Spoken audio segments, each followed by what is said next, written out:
I actually feel better about Auburn's season in 2022 than most people, but there are some concerns, and it's not the quarterback. Well, Zach, I actually just finished crushing some chicken farm, and I am freaking ready to rock and roll. You are Locked On Auburn, your daily podcast on the Auburn Tigers. Part of the Locked On Podcast Network, your team every day. Yes, welcome on into Locked On Auburn, your daily Auburn Tigers podcast. I'm your host, Zac Blackerby, and thank you so much for making Locked On Auburn your first listen every single day. Today's show is brought to you by our friends at LinkedIn. LinkedIn Jobs helps you find the candidates you want to talk to faster. Post your job for free at linkedin.com/LockedOnCollege. Terms and conditions apply. Joining me today, Lance Dawe, writer at auburndaily.com. You and I feel pretty good about the status of this football team. Look, there's a lot of national takes, right, Lance, about how bad Auburn's going to be, or, they're a 5-7 football team at best.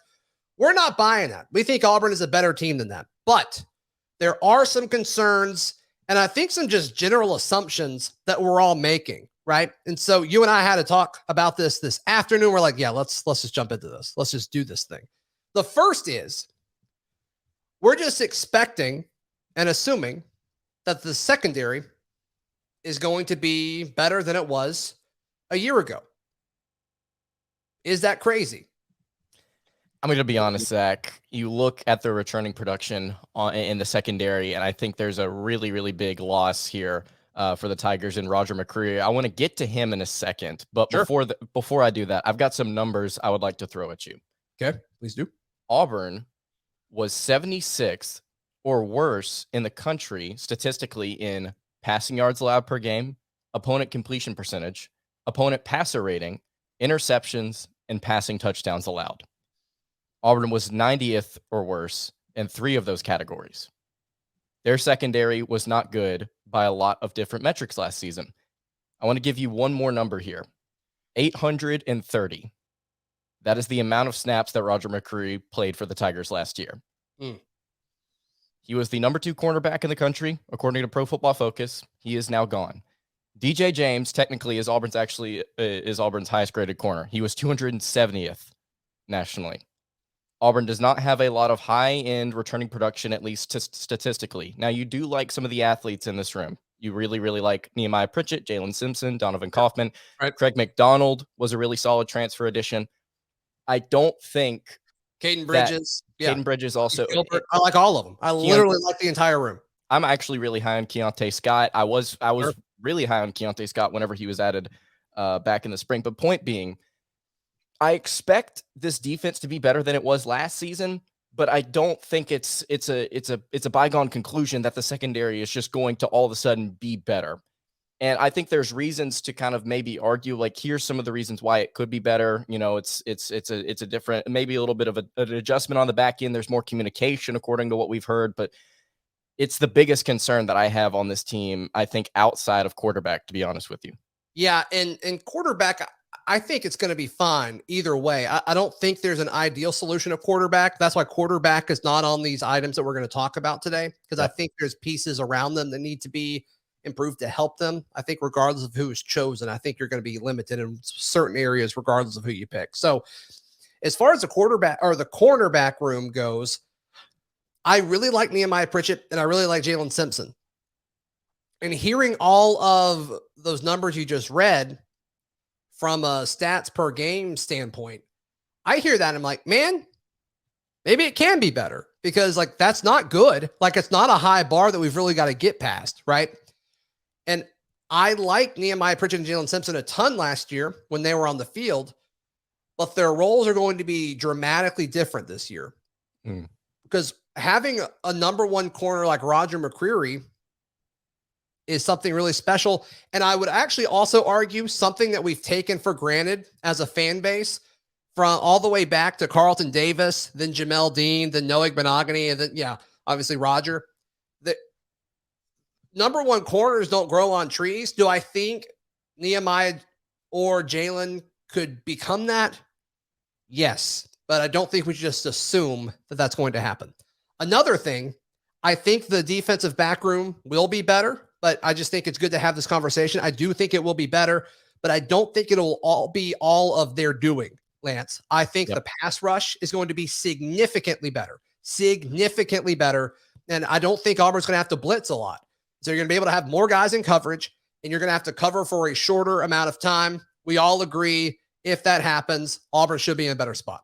Yeah, absolutely. I think that you have to look at the pass rush, definitely aiding the pass coverage. And then I think something that you and I have actually discussed off air a little bit, you look around the SEC, you look at Auburn's schedule. I think from an offensive standpoint, just looking at some of the opponents that they're going to face, I think some passing games Auburn's going to play may take a little bit of a step back this year. And so I think that definitely helps Auburn's case if we're going to try and sit here and say, okay, well, what are some of the reasons why they could actually statistically be better than they were last season? But yeah, I don't think it's just a bygone conclusion that this team, the secondary, is just going to be significantly improved. Will it improve? I believe so.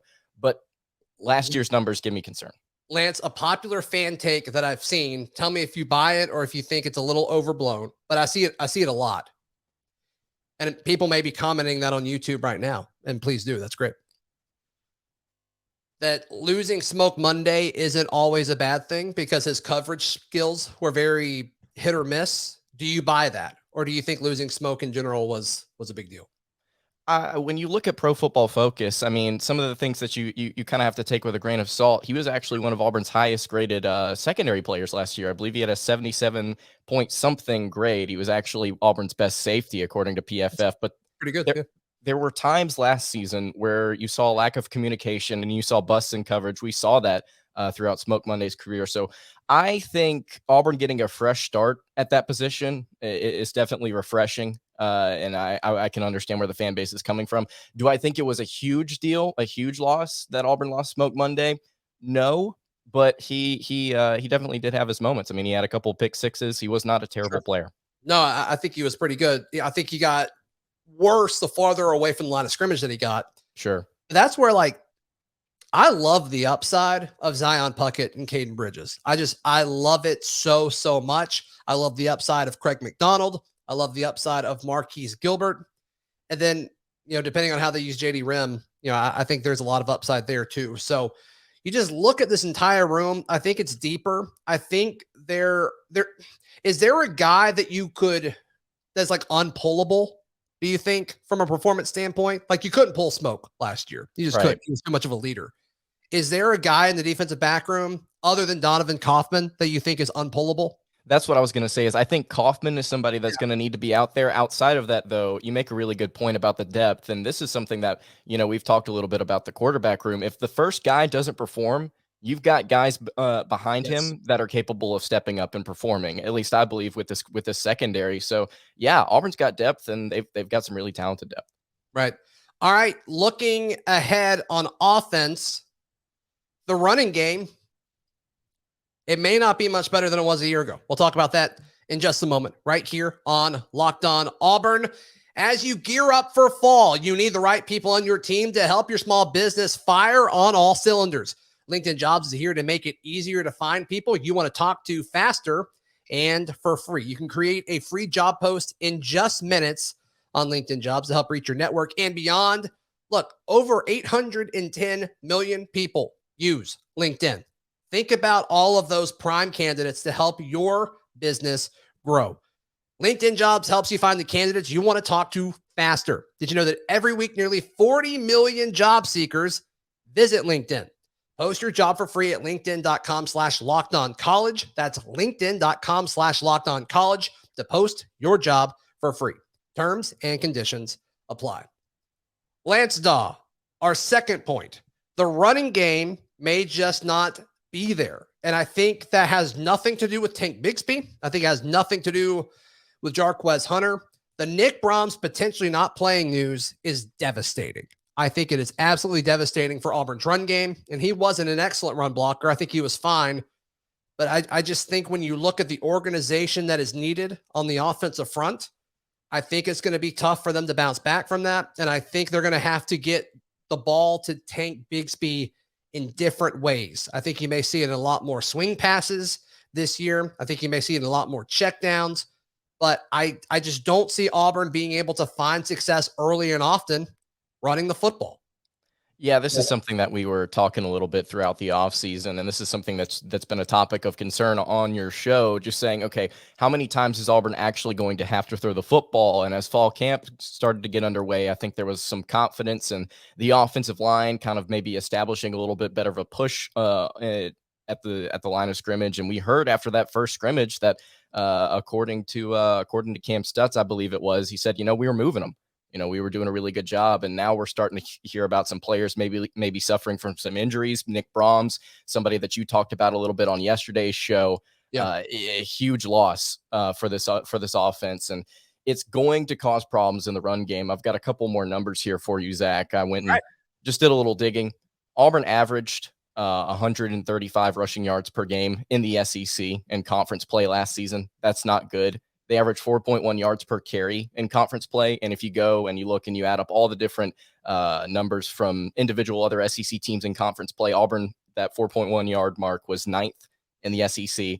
Wow. Believe it or not, ahead of Alabama, which is hilarious, but still just not where you want it to be, especially considering Harsin believes that this is an offense that's going to try and establish some part of its identity on running the football. So that and Tank Bigsby is arguably the third best player on your roster. Yeah, he's definitely he's one of the best running backs, not just in the SEC but in the entire country. And the fact that you can't consistently utilize him properly, at least not last year in SEC play, I believe, if I'm not mistaken, you and I actually wrote an article about this over at auburndaily.com. Tank averaged 75 rushing yards per game in SEC play. If Auburn is going to have, I don't want to say any sort of offensive success this year, because I think they are going to try and throw it a little bit. If they are going to have more success than they did last year, they have to get that number to go up. And to be honest with you, with some of these injuries and just the question marks surrounding the offensive line, I don't know if they're going to be able to get that push to kind of get him and Jarquez Hunter to where they need to be. That's the thing. And I get it. I understand why there's so much talk about the quarterbacks, and that's what folks want to hear. That's why we talk about it. But whether it's TJ, Robby, or Calzada, they all are going to benefit. This isn't a hot take. They're all going to benefit if you can run the football better. Right. It's going to open up the passing game more. It's going to give them more time because the defense can't tee off on you. I mean, obviously, there's so many different advantages to being able to run the football. So that to me is a big concern. Lance, staying on the topic of the offense, we talked about this with Mike G earlier in the week about, one of his concerns is the scheme, and I'm kind of there. I'm kind of there with him in regards to there's been so much attention placed on the wide receivers. Do you think that John Samuel Shanker, is there any concern that John Samuel Shanker is not going to be used as much as he potentially could be? Or do you think this is all just us talking it up? Talking up the wide receivers. I think there's definitely a chance. I mean, we've heard a lot of different really good things about Auburn's rotation. I think they've got a lot of different players that they want to try and get the ball to. I believe the last time you had me on the podcast, we went through 7 or 8 different viable options in the receiving game for the Tigers. So I definitely think that Auburn could potentially take that approach where it's just okay, we're going to spread the ball around regardless, and we're just going to get the ball to these players because we can. And John Samuel Shanker's numbers may suffer from that, even though he's one of the better receiving targets on this team. So I definitely think that that's a possibility. And would it hurt Auburn? Absolutely. Shanker was one of Auburn's most reliable players last season. Again, from a pass catching standpoint, broke records that, I don't think people would have thought possible during the Gus Malzahn era. So I definitely think not getting him the ball more than he did last season could potentially hurt this offense, because it's not every single year that you see a tight end like Shanker come in and do what he did last season. So definitely a valuable piece of this offense that needs to get targeted, but because of the depth, I think Auburn could potentially look other places. If he was used the same amount as he was last year, which was the best usage of a tight end in Auburn history, if he has the same stat line, do you think he was underutilized? Because I do. Last season? Yeah. If his stat line was the same as last season. Yes, absolutely. He was 4th on the team in targets last year. I think that if you have him end up 4th on the team in targets this year, which he had 45 targets, by the way, that is, I think, not significantly underused, but that is underused. And that would be a problem. He's got too much experience, and he's athletic. I mean, he played baseball. for the Tigers for a couple of years. This is not just some random tight end that can't run or catch. He's an athlete. And he changed numbers to 25, so naturally that makes you faster. Yeah, absolutely. He actually, I believe, on a segment that Auburn social media put out, Running with Reed, he actually asked him that question, and Schenker just said straight up, like, yeah, 25 makes me look a little sleeker. I feel faster out there, so it looks good on him. So, yeah, I definitely think with that number, he deserves more targets this year. Yeah. So if he was, let's say he was 4th on the team in targets again, who would you be okay with being in front of him? I think Shedrick Jackson would be in front of him. Shed would be one. Kobe led in targets last year, right? Yes, he did. By I think not a significant margin, but it was like 10 to 15. Yeah, I think it was Shedrick, then Demetrius, if I remember correctly. I could be wrong on that. But so there's a lot of targets open with Kobe and Demetrius not being on the team anymore. But Shedrick would be up there. I kind of think Coy Moore is going to be up there. I was going to say I'm iffy on Moore, but I definitely think that he's going to get some opportunities to really show that he can be one of Auburn's more consistent pass catchers. Outside of Shedrick and Moore, is there somebody on this team that you feel comfortable taking a chance on, saying, yeah, I would be okay if he's 3rd and above Schenker? Dawson, he's consistently starting at the H receiver. If somebody can get the ball to him, I mean, when I he's think that's kind of the gist of it, though. I mean, we saw it go to Dawson early and often in the spring game. Does the spring game mean anything? No, but still, I think there's proof that it could work. So I would say, yeah, those would be the 3 that I'd be most okay with. Yeah. And look, if Malcolm Johnson Jr. wins that role over Coy, I don't think there's a world where both Coy Moore and Malcolm Johnson Jr. can coexist. I don't think that's an option. Yeah. And so it's going to be one of those, or maybe Malcolm Johnson Jr. starts it over the season and then Coy Moore emerges as a player. And so those targets are split. I think that's realistic. I think that could totally happen. But you look at it, I mean, Kobe Hudson led it last year from that H receiver. And it's like, why not? I know it's a different offense, but like there's going to be some things that carry over. So yeah, perhaps Dawson should be up there. Yeah, absolutely. And then for me personally, if we could just see Camden Brown get targeted 15 times a game, I'd be content with that. I'm kidding, but I do kind of want to see some of these younger guys get their opportunities. Well, and I thought about Camden Brown, but I don't think Camden Brown is going to be that type of receiver. I don't think he's going to be a big possession guy. I think he's going to be, give him a shot 3 or 4 times a game if he grows into that role. It may not be this year, it may be after this season. But if he grows into that role, give him a shot 3 or 4 times a game and see if he can make something happen. That's originally what I wanted Landon King to do. But I think that may be more of Camden Brown's role now. Yeah, absolutely. And again, to go back to Schenker, if Auburn elects to target some of these guys to give them their opportunities and they can't execute, I think straying away from a consistent target like Schenker would be a detriment to the offense. Right. All right. In just a moment, we will touch on more things that we have questions on regarding the schedule and special teams right here on Locked On Auburn. I want to encourage folks to join the Locked On Auburn Discord. It is free. All you have to do is click the link in the episode description down below. Also, check out our friends at aushirts.com. They have a new Trey Lindsay shirt, Trigger Trey, which I think is pretty cool. All right, Lance Dawe, we got a few minutes left with this. Obviously, another concern is the schedule. It's difficult. I do think it's manageable. I think it's more manageable than national media gives it credit for. But I still think, Brian Harsin is in a situation where if the first 5 games don't go well, it almost doesn't matter because it's almost too late. Exactly. And that's what I wanted to talk about here for a second is I think as somebody that is closer to the situation, you can kind of talk yourself into being more optimistic about the way the schedule pans out, but it's not just rated as ESPN's FPI's like #1 schedule in the country for no reason. I mean, obviously it's really, really difficult. And like you mentioned, let's say Auburn makes it out the gates 5-0, 4-1. This is what you're facing after you play those 5 games. You're at Georgia, at Ole Miss, you play Arkansas, you're at Mississippi State, Texas A&M, Western Kentucky, Alabama. 5 of those teams are ranked currently inside the preseason top 25. Now, will Ole Miss be ranked?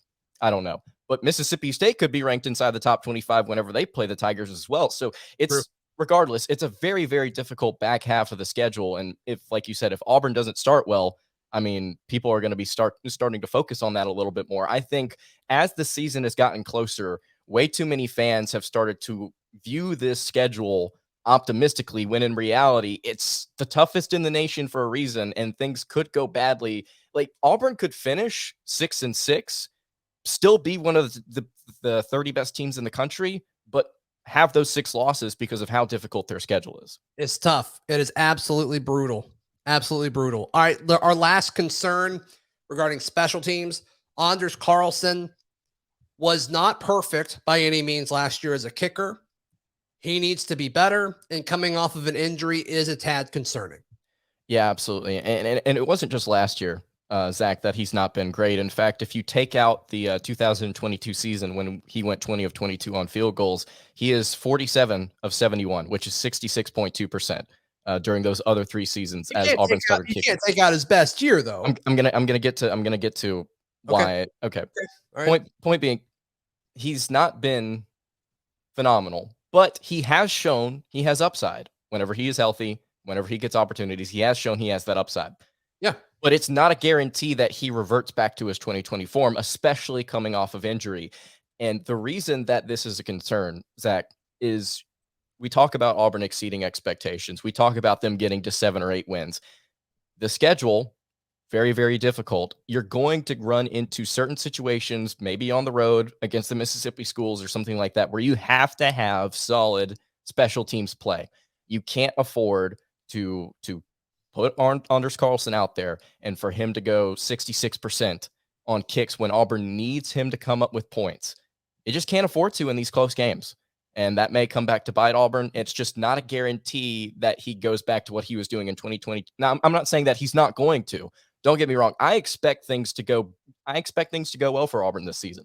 I expect Anders to rebound. But it's not a guarantee is the point I'm trying to make.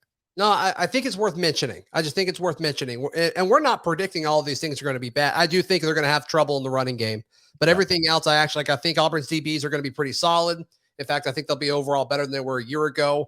I think the schedule is actually going to turn out fine for the Tigers.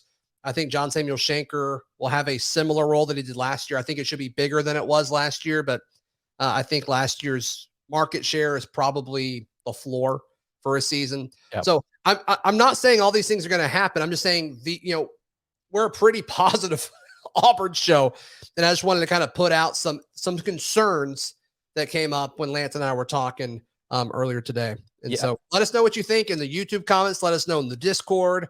I can't wait for all of them to not get to this point of the show and tell us like how dumb we are. It's going to be great. Yeah, absolutely. And I want to make the point that you made. Like, I'm not predicting any of this stuff to happen, even though I do have some legitimate concerns with the run game. It's just for a fan base that has been, I would not say overly positive as the season has drawn closer, but they've been positive. I think it is overly positive. I just want to put it out there. Don't be shocked if things outside of quarterback don't go Auburn's way and it leads to Auburn not meeting expectations. I'm not predicting them to happen, but it definitely is possible.